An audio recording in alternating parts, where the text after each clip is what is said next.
Students, आज हम बात करेंगे प्रूफ ऑफ pythagoras थ्योरम की, जो कि pythagoras ने आज से तकरीबन कोई 2500 साल 2500 इयर्स जो है वो पहले मतलब इस आइडिया इस थ्योरम को जो है वो पेश किया था। उन्होंने ये बात साबित की थी कि अगर हम एक ऐसी ट्रायंगल बना लें जो कि राइट एंगल ट्रायंगल हो, मतलब उसमें एक एंगल 90 का हो, ठीक है, जैसे ये मैं बना रहा हूँ, ये एक राइट एंगल ट्रायंगल है, ठीक है, इस तरह से क्लोज्ड फिगर का नाम होता है जिसे हम थ्रीगोन भी कहते हैं। तो अब इसमें जो वो साइड जो कि 90 डिग्री के सामने होती है इसे हम कहते हैं जी हाइपरटीनियस साइड, ठीक है, जिसे चले मैं एच से जाहिर कर रहा हूँ, ठीक है। और इसकी जो बाकी दो रिमेनिंग साइड है, एक को हम परपेंडिकुलर या अपोजिट साइड कहते हैं और एक को एडजेसेंट साइड या बेस साइड कह रहे होते हैं। तो अब उन्होंने ये बात साबित की थी कि जो हाइपरटीनियस साइड स्क्वायर है, इस साइड अकेली का अगर स्क्वायर कर लिया जाए और बाकी इन दोनों साइड का स्क्वायर करके सम कर लिया जाए, यानी परपेंडिकुलर और बेस का स्क्वायर करके सम कर लिया जाए, तो ये बराबर रहते हैं। मतलब अगर हाइपरटीन्यूस फर्ज करें हमारे पास आ जाती है वैल्यू 5, तो इसका स्क्वायर कर लिया जाए। परपेंडिकुलर अगर फर्ज करें 4 है तो इसका स्क्वायर, और बेस अगर 3 है तो इसका स्क्वायर, तो मतलब ये बराबर रहेगी, ये इक्वालिटी बरकरार रहेगी। और जो कि हमें नजर भी आ रहा है कि 16 + 9 जो कि 25 होता है, और यहाँ पे 5 का स्क्वायर 25 ही है। तो बेसिकली ये है pythagoras थ्योरम। अब हमने देखना है कि जो हमारे पास ये बहुत से स्क्वायर्स बने हुए हैं, मतलब हम ज्योमेट्रिकली इस बात को साबित करने जा रहे हैं, ठीक है। तो हमने क्या किया, एक स्क्वायर बॉक्स ले लिया, ठीक है। अब एक स्क्वायर बॉक्स के अंदर जब मैं एक डायगोनल ड्रॉ करता हूँ इस तरह से, ये बात हम जानते हैं कि स्क्वायर की चारों साइडें बराबर होती, कॉर्नर एंगल 90 का होता है, मतलब ये एंगल हो, ये एंगल 90 का है और ये साइड इसके बराबर है और इसी तरह ये साइड इसके बराबर है। तो आप अगर देखें तो इसमें दो राइट आइसोसेलेस ट्राइंगल बन रही हैं। एक ट्राइंगल, चले मैं इसको शेड कर देता हूँ, एक ये बन रही है, ठीक है, और जो दूसरी राइट आइसोसेलेस ट्राइंगल है वो ये बन रही है, ठीक है। अब दो राइट आइसोसेलेस ट्राइंगल्स हैं, और अगर मैं यहाँ पे यूं कहूँ कि चूंकि ये दोनों कॉन्ग्रुएंट है, किसका कॉन्ग्रुएंट है कि ये साइड इसके बराबर, ये इसके बराबर, ये 90 का एंगल, ये 90, मतलब साइड एंगल साइड पोस्टुलेट की बेस पे दोनों इसी तरह ये जितनी भी इसमें ट्राइंगल्स बनेंगी सारी कॉन्ग्रुएंट बनेंगी। और अगर मैं इस तरह से एक और डायगोनल ड्रॉ कर देता हूँ, ठीक है, मतलब दो डायगोनल्स ड्रॉ किए जा सकते हैं। तो अब एक ये ट्राइंगल, 2 3 4, ये चारों ट्राइंगल्स जो बनी है एक स्क्वायर के अंदर, ये सारी की सारी आपस में बराबर होंगी, क्योंकि डायगोनल बाइसेक्ट करते हैं, मतलब कि ये एंगल 90 का बनाते हैं आपस में, और मतलब आपस में जो है ये एक दूसरे को मिड पॉइंट पे इंटरसेक्ट करते हैं। तो इस तरह से ये मतलब ये चारों ट्राइंगल जितनी भी बन रही हैं एक स्क्वायर के अंदर, ये राइट एंगल ट्राइंगल्स जो कि राइट आइसोसेलेस ट्राइंगल्स हैं, ये सारी कॉन्ग्रुएंट बन रही हैं, ठीक है जी। ये बात आपको समझ में आ गई। तो अब हम अगर इस बात को अब यूं समझ लें कि चले मैं एक ट्राइंगल बनाता हूं यहाँ पर, ठीक है, ठीक है जी, ये मैंने इस ट्राइंगल को यहाँ पर ऐसे कंप्लीट कर लिया। अब मैं इस ट्राइंगल के हवाले से बात कर रहा हूँ, ठीक है। अब जो हमारे पास ये इसकी अगर आप देखें तो बाकी जो साइड्स बनती हैं, ठीक है,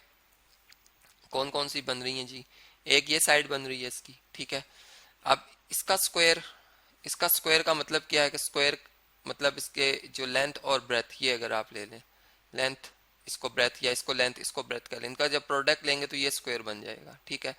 अब इस स्क्वायर के अंदर कितनी ट्राइंगल्स बन सकती हैं,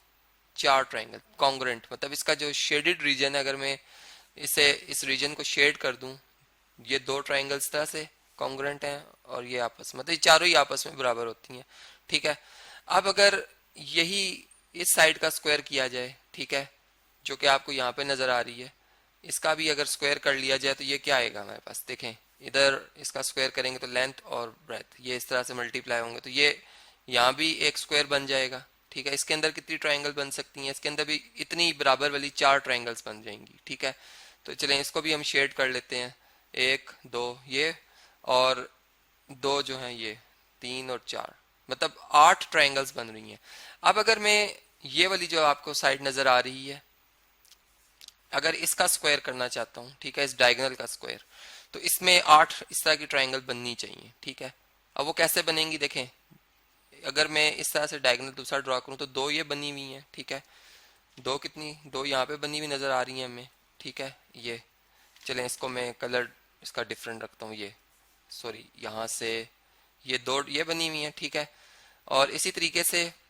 अगर मैं यहाँ से इस तरह से ये डायगोनल देखें, इधर से हमें ये डायगोनल मिलेगा इसके बराबर, और इधर से हमें ये डायगोनल मिलेगा इसके बराबर, मतलब इसका मैं स्क्वायर कर रहा हूँ, तो ये डायगोनल्स आपस में तो परपेंडिकुलर है ना, ये बात तो हम जानते हैं, ये परपेंडिकुलर है। इसी तरह इधर से ये डायगोनल, तो ये हमारे पास इसका स्क्वायर, मतलब ये जो थर्ड साइड है इसका स्क्वायर आ जाएगा। अब अगर मैं इसके अंदर देखूं कितने कितने मतलब जो है मेरे पास ट्राइंगल बन रहे हैं, देखें 1 2, और यहाँ से अगर ये डायगोनल यूं आएगा तो इधर से पास होगा और इधर से आके इससे मिलेगा, ठीक है। मतलब 4 और 4 8 ट्राइंगल्स बन रही हैं। अब मैं इनको शेड करके बताता हूँ, देखें कहाँ से 4, 1 2, 2 ये हो गई, ठीक है, 3 4, 4 ये आ गई, ठीक है। और यहाँ पे देखें तो 5 6 और ये 7 और ये 8, ये 8 का एरिया, ठीक है, ये 4 और 4 8, मतलब कि ये बैलेंस हो रहा है। मतलब जो बात उन्होंने कही थी एक ट्राइंगल ड्रॉ करके कि उसकी एक साइड का स्क्वायर जो कि हाइपोटेन्यूज साइड है उसका स्क्वायर कर लें, ठीक है, और उसको मल्टीप्लाई कर लें, सॉरी उसका मतलब स्क्वायर कर लें और बाकी दो साइड्स का भी स्क्वायर का सम कर लें। मतलब इस साइड का स्क्वायर इसको मैं बेस कह दूं और इसको परपेंडिकुलर कह लूं, इसका स्क्वायर करें तो इसके अंदर 4 ट्राइंगल बन रही है, इसके अंदर भी 4 बन रही है 8, और इस अकेले हाइपोटेन्यूज का अगर स्क्वायर करें तो इसके अंदर भी 8 ट्राइंगल बन रही जो कि इन्हीं ट्राइंगल के एरिया के बराबर बन रही। तो इसका मतलब एरिया वाइज ये जो बात है पाइथागोरस थ्योरम की वो होल्ड कर रही है। अब इसी तरीके से इसका एक और भी प्रूफ है जो कि मैं इससे नेक्स्ट लेक्चर में आपसे डिस्कस करूंगा, जिसमें कि हम जो कंप्लीटिंग स्क्वायर फार्मूला होता है हमारे पास, ठीक है, कि a माइनस बी होल्स मतलब a minus B whole square का फार्मूला या a plus B whole square का जो फार्मूला होता है, ठीक है, जो कि आप जानते हैं कि a plus B whole square जो है ये किसके इक्वल होता है जी, ये इक्वल होता है A square plus B square plus 2ab, ठीक है, या इसी तरह a minus B whole square का फार्मूला। तो अब उन मतलब फार्मूला की मदद से भी मैं पाइथागोरस थ्योरम को इससे नेक्स्ट लेक्चर में आपसे डिस्कस करूंगा कि कैसे हम इन्हें एक रिलेशन से प्रूव कर सकते हैं इस बात को कि वाकई ये बात जो है एक राइट एंगल ट्राइंगल में होल्ड करती है।